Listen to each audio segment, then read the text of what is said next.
Viewers, আমার video দেখে যারা সাবস্ক্রাইব করেছেন তাদেরকে অনেক ধন্যবাদ।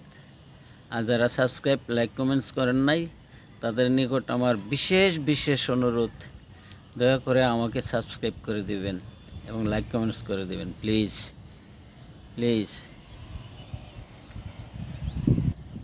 এটা আমার মালটা গাছ, ছাদের উপরে অনেক মালটা ধরছে এই বছর আল্লাহর রহমতে। সামনে 2-3টা গাছ আছে, মোটামুটি ভালো মালটা ধরে।